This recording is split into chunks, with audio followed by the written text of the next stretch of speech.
যা কিছু পাই নাই তা নিয়ে আফসোস করলে খালি দুঃখ বাড়ে জানার পর আমি আফসোস করা বন্ধ করে দিছি। যে আফসোস আমার হাসি খুশি থাকতে দেয় না, মন ভরে বাঁচতে দেয় না, জীবনে আগাইতে দেয় না, সে আফসোস বুকের মধ্যে পয়সা রাখার চেয়ে না রাখাই ভালো।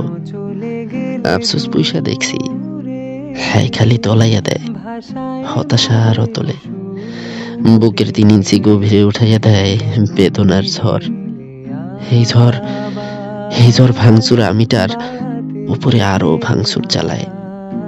তাই আমি নিজের মাথায় নিজে হাত বুলাইয়া এক জীবনে সবকিছু পাইতে নাই এমন অতি সস্তা সান্ত্বনা দেই।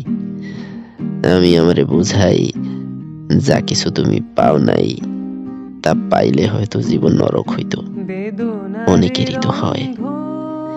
যদিও জানি মিথ্যা সান্ত্বনা, তবুও শান্তি পাই। যদি মিথ্যা সান্ত্বনাই আমারে বাঁচতে শেখায়, মনের মধ্যে শক্তি যোগায়, ভালো রাখে, তাইলে মিথ্যাই সই। বেদনারে রং ধনু চেয়েছিল